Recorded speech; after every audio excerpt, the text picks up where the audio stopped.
მიხაელ შუმახერს ფორმულა 1-ის ბოლიდის მართვის გამოცდილება საერთოდ არ ჰქონდა. არც ედი ჯორდანი ამყარებდა განსაკუთრებულ იმედებს ახალგაზრდა გერმანელზე. ამიტომ სრულფასოვანი კონტრაქტის გაფორმება არ იჩქარა და მისგან მხოლოდ სასპონსორო თანხებზე პირობის წერილის მიღებით დაკმაყოფილდა. ჯორდანის გუნდს ბელგიის გრან-პრიმდე მხოლოდ ერთი თავისუფალი დღე ჰქონდა ტესტებისთვის სილვერსტოუნზე, რომ შუმახერს ბოლიდის და მექანიკოსების გაცნობა მოესწრო. მაგრამ სწორედ ამ დღეს ვიღაცას ჰქონდა ტრასა არენდით აღებული და სილვერსტოუნის ადმინისტრაციამ რა თქმა უნდა დამალა არენდატორის ვინაობა. ედი ჯორდანმა გადაწყვიტა ადგილზე გაერკვია სიტუაცია. სილვერსტოუნს პირადად ეწვია და აღმოაჩინა, რომ ტრასა გოლფის მეიჯორის 6 გზის გამარჯვებულ ნიკ ფალდოს აქვს აღებული თავისი Porsche 956-ისთვის. არც თუ ხანგრძლივი მოლაპარაკებების და კამათის შემდეგ ედი ჯორდანმა დაიყოლია ფალდო.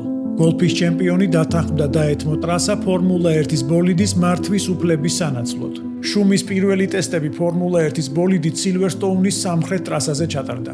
თავდაპირველი გეგმით გერმანელს რამდენიმე წრე უნდა გაევლო ბოლიდთან და ტრასასთან ადაპტაციისთვის. მაგრამ მეოთხე წრეზე უკვე ისეთი სწრაფი დრო დააფიქსირა, რომ გუნდს მისი ბოქსებში დაბრუნება და უფრო ფრთხილად სიარულის თხოვნა მოუწია. მისმა სისწრაფემ, ტექნიკური საკითხების ღრმა ცოდნამ და თავდაჯერებულობამ დიდი შთაბეჭდილება მოახდინა ჯორდანის ტექნიკურ დირექტორზე, გერი ანდერსონზე. ჩვენ ვისხედით ბოქსებში და ის ბოლიდის ძლიერ და სუსტ მხარეებზე მესაუბრებოდა. ისეთი თქოს გუნდში წლები გაეტარებინა. შუმახერის დებიუტის შესახებ ამ მესამე ვიდეოს მიწურულს მოდით ვნახოთ, როგორ გაგრძელდა იმ პერსონაჟების ისტორია, რომლებიც ამ 3 ვიდეოს განმავლობაში გავიცანით. მერსედესმა ზაუბერთან ერთად გატარებული 2 წლის შემდეგ უარი თქვა ქარხნული გუნდის პროექტზე. პარტნიორი მიატოვა და ხელშეკრულება მაკლარენთან დადო ძრავების მიწოდებაზე. მერსედესის გეგმების ცვლილებამ შუმახერი გაათავისუფლა ავტოგიგანტის მიმართ საკონტრაქტო ვალდებულებებისგან, რამაც თავის მხრივ გზა გაუხსნა გერმანელს მომავალი დიდებისკენ.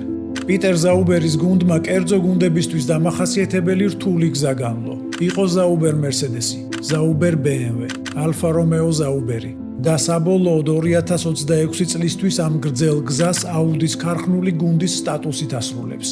ედი ჯორდანმა თავისი კუთვნილი წარმატება მაინც მოიპოვა.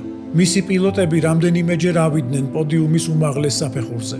თავად ედი კი გულშემატკივრების მეხსიერებაში დარჩა როგორც გუნდის ყველაზე არაორდინალური ხელმძღვანელი.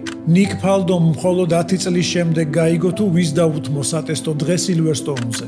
ახლა კი ის ყველა სიამაყით უყვება, რომ გამოსცადა იგივე ბოლიდი, რომელიც გამოსცადა დიდებულმა მიხაელ შუმახერმა.